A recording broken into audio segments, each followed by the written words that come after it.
Hello guys, welcome back to the KotLC Fanbase. My name is Austin and I'm going to be bringing you guys the third episode of the Ranking KotLC series. Today I'll be ranking KotLC abilities. There are 23 abilities in total in the KotLC series so far. We might see a new ability come from Keith in the next book, but for right now I'm going to be ranking the 23 official abilities, and I'm going to be ranking these by my opinion and like how frequent they're used, how efficiently they're used in the book. So before we get into this video, drop a like down below, subscribe to our channel, and turn our post notifications on to get notified for every video or live stream we have. Let's just hop right into the video.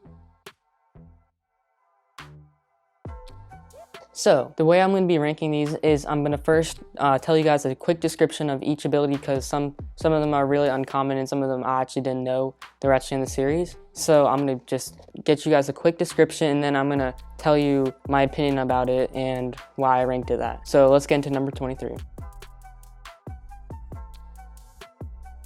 So at number 23, I'm going to be putting vociferators. Vociferators can unleash horrible sounds that can trigger headache. This doesn't sound that appealing to me because first, basically using your voice as your ability, having a weird voice to trigger headaches, that's kind of annoying, and I feel like people around him or her that use this ability would just get annoyed, and that's not really a cool ability to just trigger headaches from your voice. But let's go on to number 22.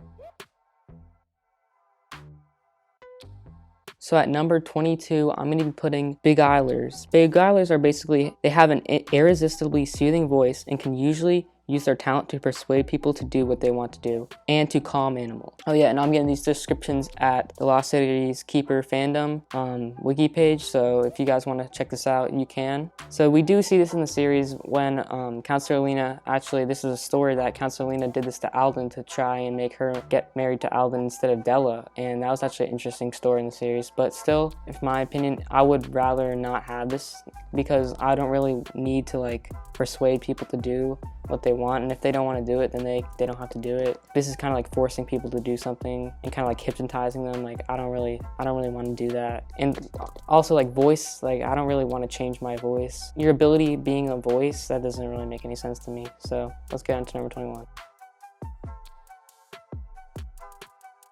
So at number 21, I'm going to be putting the Charger ability. This is actually a really unknown one. I didn't know this one before I actually saw this list. But a Charger can channel nearby electricity through their hands in the air to shock things. They're also known as astrokinetics. So they can basically channel their electricity to shock things. Let's say there's like a phone right there. They can channel electricity from the phone, or like a toaster or something, and just like put it somewhere else. That's why I kind of put it low, because you have to have electricity around to actually use your ability. So if you don't have electricity around, your ability is basically useless. And shocking things, I don't think that's like the most important ability that you could have. There's much more important abilities that you could use in a battle instead of just shocking people. So I'm going to be putting that at 21, and let's get on to number 20.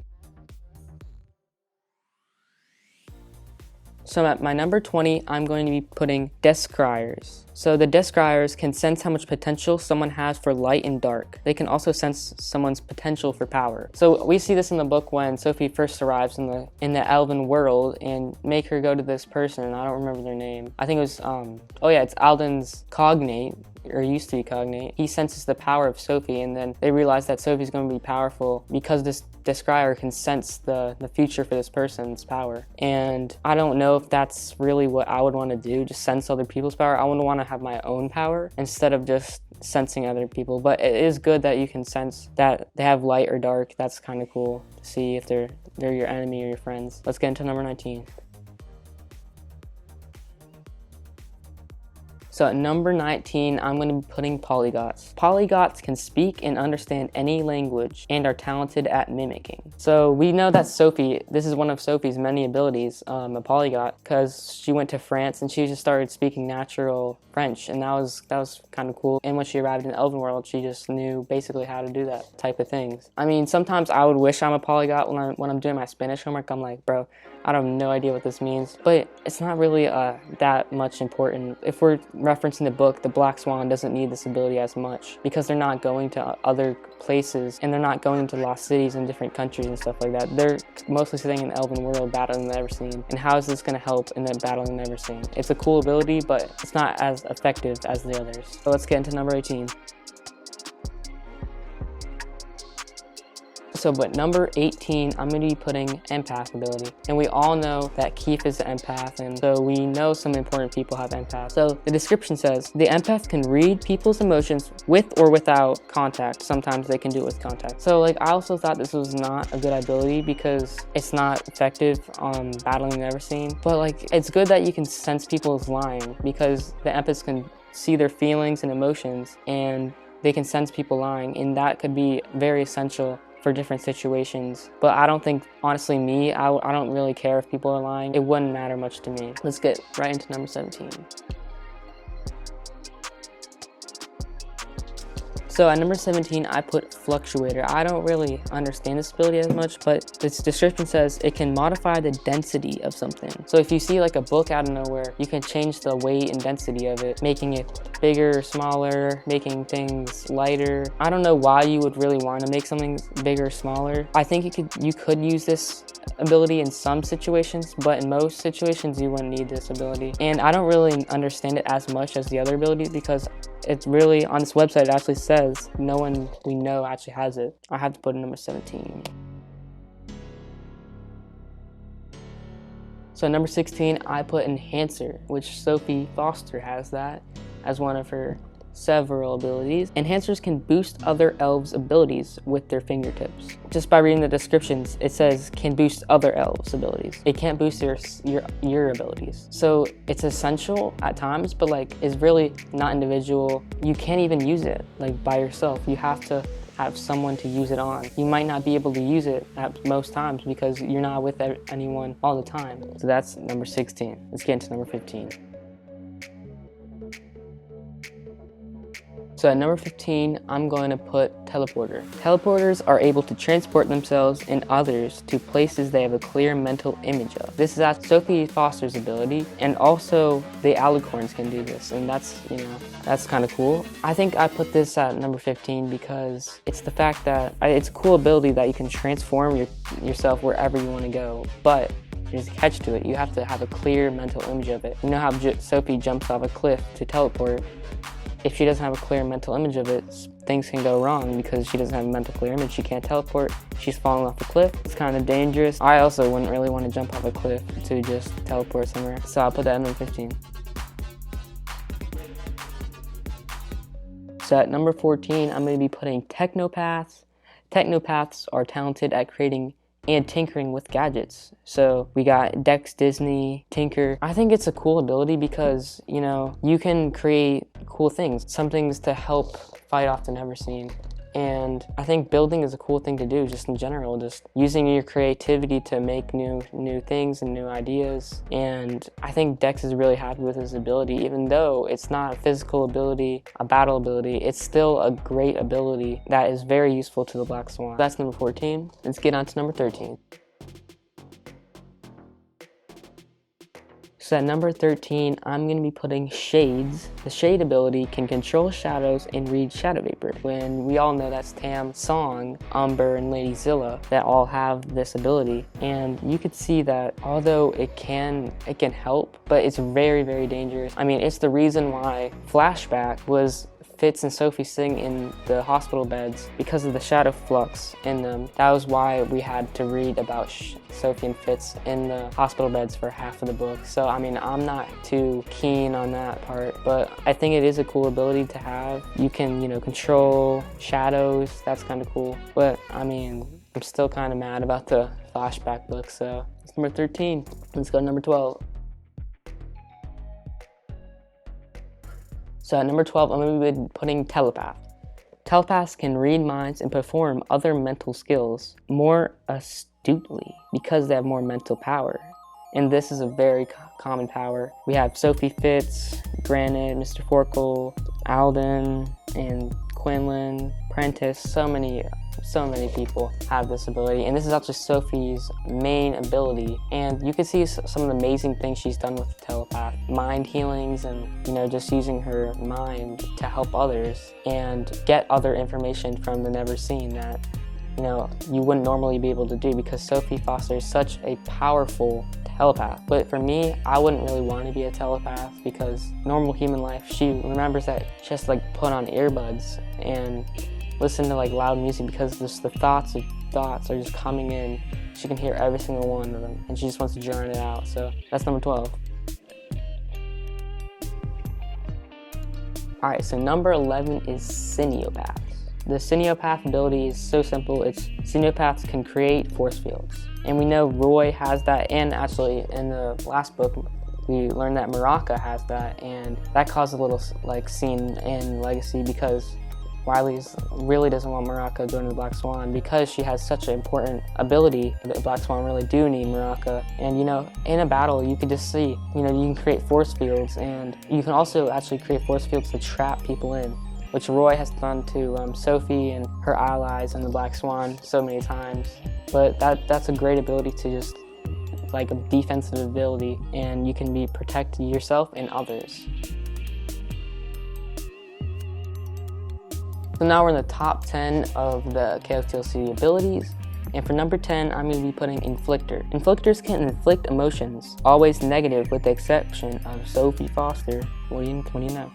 Pain is the common emotion used by inflictors, and the only people we know who have it are Sophie and Counselor Bronte. And actually, Counselor Bronte teaches Sophie how to inflict, which is a very funny thing to read about. And some of these things, like we learned that Sophie accidentally inflicted Amy when she was a child, and just some other things that inflicting, you know, it's really powerful, and you can really cause a lot of, you know, pain by doing it. And I think it's very essential that Sophie has it because she's actually used it a lot, and she's won a lot of the Never Seen battles because of her ability. And if she hadn't had it, she probably wouldn't be as powerful as people say she is. This is a more mental ability, just like Sophie has. She has a lot of mental abilities, for the exception of Enhancer wishes to touch someone, but she can really control a lot of things with her mind, you know, causing pain, reading minds, and this just is a really huge part of the series, being Inflictor. So let's go into number 9.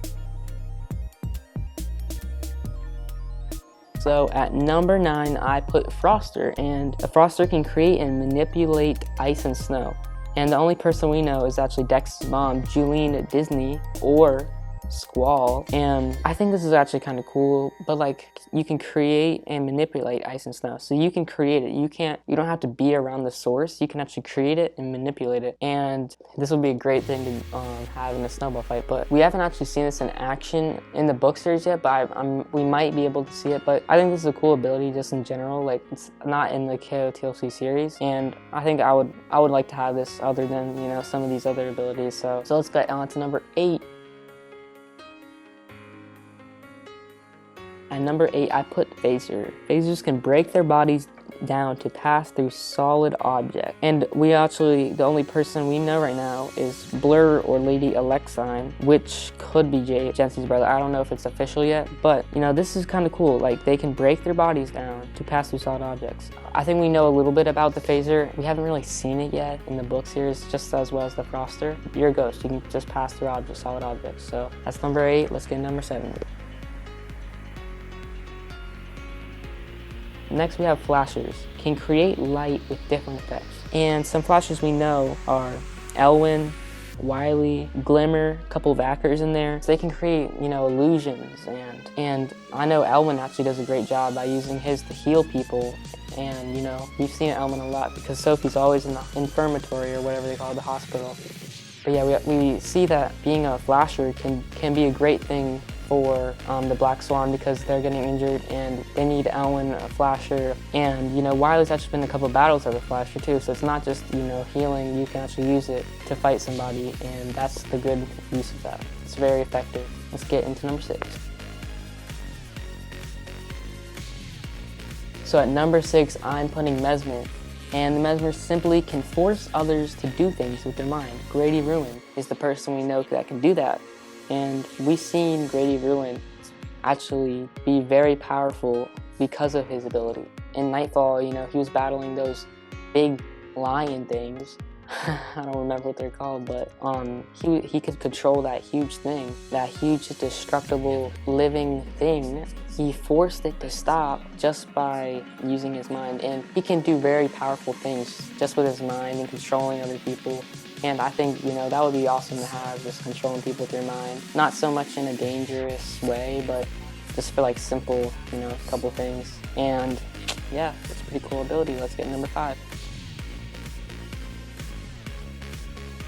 So number 5, I got Troy's favorite ability up in here. It's Hydrokinetics. Hydrokinetics can sense and control water. We know Linsong has that ability, and you know, you could tell that it's a very powerful ability when she flooded the ogre's place. Lin plays a huge role in saving Atlantis by controlling the water to make sure it doesn't fall through into Atlantis and flooding it. And she that was a huge part of Nightfall, actually, the end of it, where she held out all the water from pouring into Atlantis. And it's just a powerful ability to control water, and it's cool to see her control water in these books. Let's get into number 4. So number 4, we have Gusters. Gusters can manipulate the movement of air, and the only person we know who is a Guster is Trix, a nursing agent right now. But I've always wanted to manipulate air. I always thought that was cool because, you know, just controlling the air, you can blow things and make tornadoes, and I think that's always a cool thing to do, always, and it's just a generally cool ability. So number 3, I put Pyrokinetics. So Pyrokinetics can create and control fire, and we know that Brant, Finton, and Marilla have it. I think it's a cool thing to do, just, you know, you can snap and just have fire. Well, not snap, but you can just have fire. It used to be my favorite ability, but I realized that, you know, creating fire is dangerous, and mostly you can only cause danger with fire and not much positive with fire. So I put this a little bit lower in the ranking, but it's still a cool ability, so that's why I put it on number 3. So let's get number 2. So number 2, I put Conjurers. Conjurers can snap their fingers and make things they know the location of appear and disappear. We know that Edeline and Jolie have it. This is Joey's favorite, actually. I'm kind of lazy sometimes, and I would just love to snap. It comes to me. That would be cool because I can just get any object. If I'm just sitting here, I'm like, I want my phone. Boom, I have my phone. It's just like that. It's so cool. But the only catch to this one is that you have to know where it is. So if I'm snapping and I don't know where my phone was, then it's not going to come to me. So that's the key thing that we have to know about. Let's go right into the number 1 ability. So at number 1, I put Vanishers. Vanishers can turn themselves invisible from all creatures but gnomes. We know a couple of backers actually have it, Biana, Della, and Alvar, and I think this is just the coolest ability, just to turn yourself invisible. It's had some couple of funny places in this book. One of my favorite moments in the book, Biana was like, can I get another, they were going underwater and they needed another oxygen mask or something, and Biana was like, can I get another one? And then they're like, why do you need 2? And then Della just pops out of nowhere, being invisible the whole time. And, you know, that was funny because you can just be invisible and no one noticed. No one in the whole place noticed that Della was there the whole time. And just turning invisible sometimes, you sometimes just want to be invisible. I think that's just the coolest ability. Let's just hop right into the outro.